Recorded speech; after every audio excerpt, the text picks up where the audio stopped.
Assalamualaikum warahmatullahi wabarakatuh. Hadis Rasulullah menjelaskan, saat sangkakala ditiup untuk yang pertama kali, semua makhluk mati, kecuali 4, Jibril, Mikail, Israfil, dan Izrail. Seluruh malaikat lain mati. Setelah semua mati, Mikail dimatikan, Israfil dimatikan, Jibril dimatikan. Semua yang mematikannya ini Israel sebagai petugasnya. Lalu yang terakhir mati Israel. Allah langsung yang mematikannya. Maka habis. Tidak ada satupun makhluk yang ada di alam semesta ini. Kemudian setelah 40, makhluk yang pertama Allah hidupkan adalah Israfil. Untuk apa? Meniup sangkakala yang kedua. Maka tiba-tiba semua yang mati itu menjadi hidup kembali. Sesudah 40, Nabi Muhammad tidak menjelaskan 40 apa. 40 hari, 40 Jumat, 40 tahun, wallahu a'lam. Yang jelas 40 menurut hitungannya Allah, bukan 40 menurut hitungan manusia. Wallahu a'lam. Sesudah 40 masa. Dari tiupan yang kedua itulah bangkit semua yang mati. Malaikat yang paling awal dibangkitkan adalah malaikat Israfil. Dan manusia yang paling awal dibangkitkan adalah Nabi Muhammad. Sangkakala yang kedua ditiup, semua kubur terbelah. Dan yang pertama terbelah ada kuburnya Muhammad Rasulullah SAW. Hari kiamat itu pasti. Dan Allah membangkitkan orang mati itu juga pasti. Hadis riwayat Muslim menjelaskan, setiap hamba, setiap yang dicipta Allah bangkit dari kuburnya sesuai dengan keadaan waktu dia mati, baik secara fisik maupun secara maknawi. Orang yang mati dalam keadaan kepala pecah karena kecelakaan lalu lintas, dia pun akan dibangkitkan kepala pecah berdarah. Itu fisiknya. Sedang rohaninya, jika dia mati dalam keadaan sebagai orang baik, maka dia bangkit juga dalam keadaan sebagai orang yang baik. Nabi menjelaskan bahwa orang yang mati dalam keadaan berikhram di hari kiamat, dia dibangkitkan dalam keadaan bertalbiyah, labaik Allahumma labaik, dan seterusnya. Bangkit ia dari kubur, langsung ia bertalbiyah, mengucap kalimat-kalimat talbiyah. Orang yang mati syahid dibunuh, ditombak, dipanah, dipedang orang kafir, mati berlumuran darah. Walaupun ia dahulunya dikuburkan secara seadanya, tidak dimandikan, tidak dikapankan, pada hari berbangkit, orang itu Allah bangkitkan dalam keadaan ia berlumuran darah. Warnanya warna darah, tapi harumnya harum bau kasturi. Jadi bila kita di hari berbangkit nanti kita melihat ada orang yang tubuhnya berlumuran darah tapi harum semerbak, berarti ini matinya dalam dunia dulu adalah mati gugur fisabilillah, mati syahid. Ini ada diterangkan dalam hadis riwayat Ibnu Majah dari Abu Hurairah dan hadis riwayat At-Tabrani dari Anas. Seorang muadzin sampai wafatnya selalu mengumandangkan azan pada waktu-waktu sholat di dunia. Bangkit dari kuburnya, ia juga langsung berazan.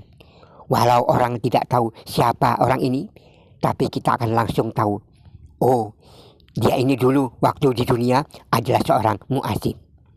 Itulah contoh-contoh yang dijelaskan oleh Rasulullah. Dalam hadis riwayat Bukhari Muslim, Rasulullah menyatakan, "Fawalladzi nafsi biyadihi la yahudu ahadun minkum syai'an illa ja'a yaumal qiyamati yahmiluhu ala raqabatihi ingkana ba'iron lahu. Orang yang berkhianat terhadap harta negara, para koruptor, dia akan datang pada hari kiamat memikul apa-apa yang dikorupnya itu di atas lehernya. Jadi awas, jika orang mati membawa aspal di baunya, ini di dunia korupsi aspal ini. Dalam hadis riwayat At-Tabrani, bahkan Al-Quran surah Al-Baqarah ayat 75, yaqulu narriba la yakumuna illa kama yakumul lagi yatahobbatu syaitanu minal mas.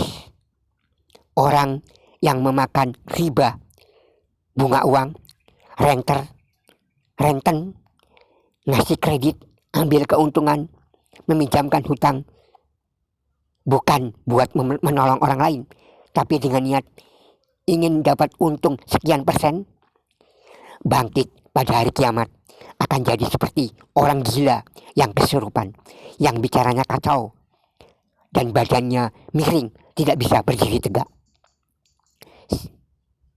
Siapa yang mati dalam keadaan soleh, dia akan bangkit sebagai orang soleh.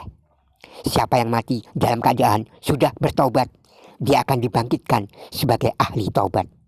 Bila mati orang fasik, bangkit sebagai orang fasik. Satu hadis menerangkan, seorang yang waktu di dunia ia menjadi hakim, pada hari berbangkit ia akan bangkit dalam keadaan tangannya dibelenggu. Tidak peduli ia hakim yang baik atau tidak baik, tangannya dibelenggu. Lalu ia digiring ke padang mahsyar dan disidang di hadapan Allah. Jika sewaktu di dunia ia dulunya orang yang adil, maka belenggu itu dilepas.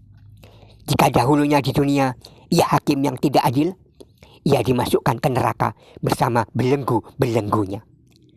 Begitu pula orang-orang yang menciptakan undang-undang, menciptakan hukum, tetapi tidak berhukum dengan hukum-hukum Allah.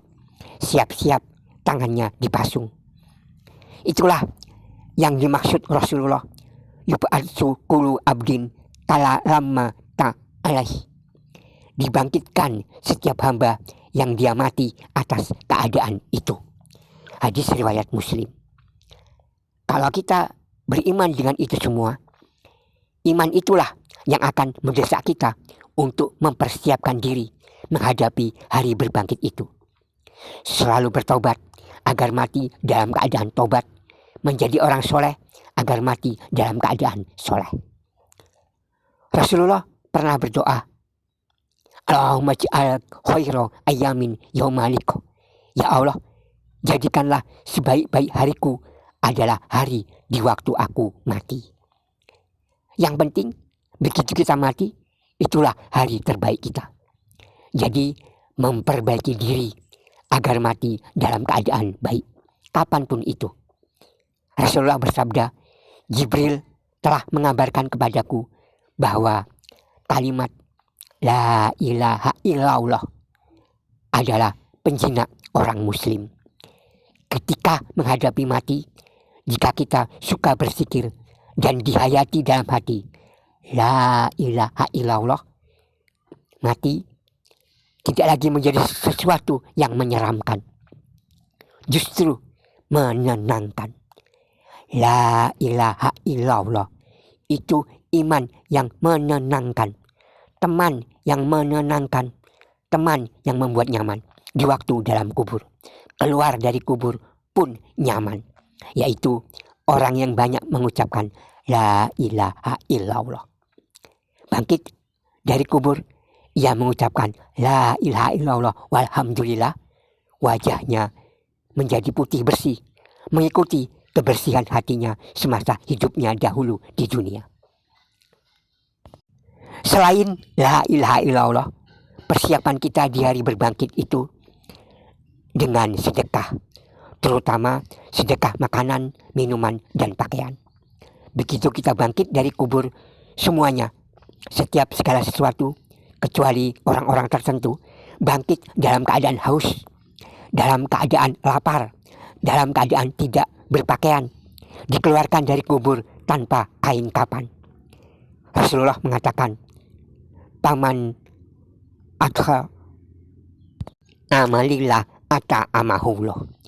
Barang siapa yang dalam dunia suka memberi makan karena Allah, Allah berikan dia makan waktu ia berbangkit. Memberi makan karena Allah, bukan karena upah.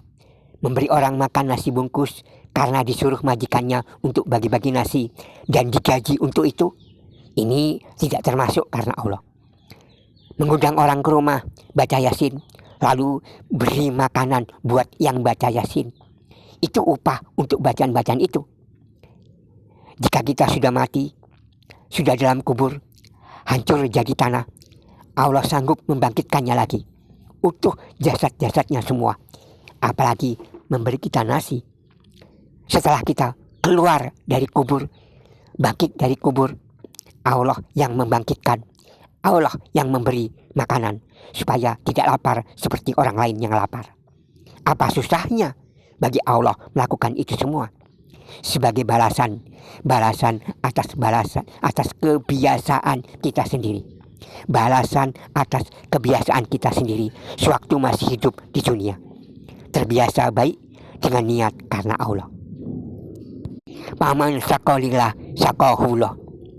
Siapa yang memberi minum waktu di dunia lillahi karena Allah, tidak mengharap manfaat kecuali karena Allah, tidak mengharap manfaat kembali, maka ia bangkit dari kubur. Allah ganti itu semua. Di saat orang lain tidak diberikan karena waktu di dunia tidak mengusahakannya dengan niat lillahi ta'ala. Demikian. Assalamualaikum warahmatullahi wabarakatuh.